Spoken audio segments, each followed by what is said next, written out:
கஷ்டப்பட்டு 2 மாசமா சுட்ட வடைய ஃபுல்லா சேர்த்து தினகரன் ஒரே ஒரு நியூஸ் கட்டிங்ல காலி பண்ணிட்டான்னு சொல்லணும். இது தினகரன் சொல்றதா இல்ல சன் பிக்சர்ஸே பண்ணிட்டாங்கன்னு சொல்றதானே தெரியல. ஏன்னா 2மே ஒண்ணுதான் அப்படிங்கறதா இன்னொரு ஒரு விஷயம். ஸோ டீட்டெயிலா பேசினா உங்களுக்கு புரியும். ஆக்சுவலா பாத்தீங்கன்னா திடீர்னு ஒரு நியூஸ் பேப்பர் கட்டிங் தினகரன் நியூஸ்ல இருந்து வெளியாச்சு. அதுல பாத்தீங்கன்னா இந்த வருடத்துல மட்டுமே இந்திய சினிமால 13,000 கோடி கிட்ட கலெக்ஷன் அப்படிங்கிற மாதிரிலாம் சொல்லியிருந்தாங்க. அதுல ஹிந்தி படம் எவ்வளவு கோடி சொல்லிட்டு ஒவ்வொரு படமும் இது இத்தனை கோடி அது அத்தனை கோடின்னு சொல்லிட்டு தென்னிந்திய படங்கள் சவுத் இந்தியன் படங்கள் என்னென்ன படங்கள் கலெக்ஷன் பண்ணிருக்கு அப்படிங்கறதுமே சொன்னாங்க. அப்போ சொன்னாங்க இதுல நம்ம தமிழ் சினிமால உள்ள படங்கள் தான் அதிகமா கலெக்ட் பண்ணிருக்கு சவுத் இந்தியாலேயே. அது ரொம்ப பெருமைப்பட விஷயம்னு சொல்லிட்டு இந்த தென்னிந்திய படங்கள் அதிகம் கலெக்ட் பண்ணதுக்கு காரணமே ஜெயிலர் படம் தான். ஜெயிலருடைய வசூல்னால தான் நம்ம படம் நம்ம கோலிவுட் சினிமா முன்னிலையில் இருக்குது இப்போ. ஸோ அதுக்கு ஜெயிலர் படம் தான் காரணம்னு சொல்லி சொன்னாங்க தினகரன். அது மட்டும் இல்லாம அடுத்து அவங்க சொல்லும் போது ஜெயிலர் திரைப்படமானது 600 கோடிகளுக்கு மேல வசூல் பண்ணிருக்கு அப்படிங்கறத சொன்னாங்க. 600 கோடி மீன்ஸ் ஒரு 650ன்னு சொல்லலாம்.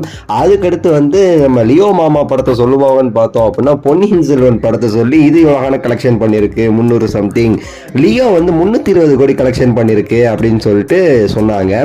ஸோ அப்போ என்ன சொல்ல வராங்க அப்படின்னா ஜெயிலர் 600 கோடி லியோவுடைய மொத்த கலெக்ஷனே 320 கோடி தான் அப்படிங்கறத சொல்றாங்க. இது அப்போ வரல, இப்போ லேட்டஸ்டா வந்த நியூஸ்.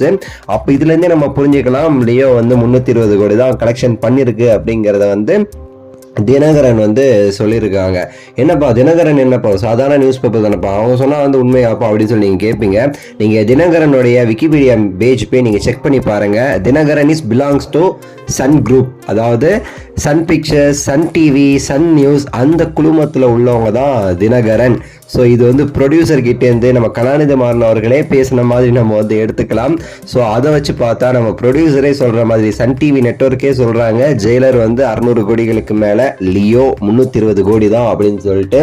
ஸோ தினகரன் நம்ம வதந்தி டிவி நியூஸ் பேப்பர் மாதிரியோ இல்லை வேற நியூஸ் 7 அப்படி இப்படின்னு இருக்குல்ல அந்த மாதிரியும் நம்ம எடுத்துக்க முடியாது. இது சன் குழுமத்திற்கு உடைய ஒரு நியூஸ். ஸோ அதனால இது சன் பிக்சர்ஸ் குரூப்பே சொன்ன மாதிரி தான் நம்ம எடுத்துக்க முடியும். ஸோ இவனுங்க வித்தியாசமா வட சுட்டானுங்க. நாள்லயே இன்வெஸ்டிகேட்னு சொல்லி அடிச்சு விட்டானுங்க. அதுக்கு மீனிங் தெரியாம எதெல்லாமோ செஞ்சானுங்க. இந்த ஒரு படம் தான் நமக்கு இருக்கிற ஆயுதம், இதை வச்சு வட சுட்டு எப்படியாவது பெரிய நடிகர்னு காட்டிடணும்னு சொல்லிட்டு எதோ பண்ணாரு. ஒரே ஒரு நியூஸ் பேப்பர் கட்டிங்ல சோழியை முடிச்சு விட்டுட்டு போயிட்டானுங்க நம்ம காக்காவோடைய. ஸோ உங்களோட கருத்தை சொல்லுங்க, லைக் பண்ணுங்க, ஷேர் பண்ணுங்க, சப்ஸ்கிரைப் பண்ணுங்க. அடுத்த வீடியோவில் சந்திக்கின்றேன். நன்றி, வணக்கம், மகிழ்ச்சி.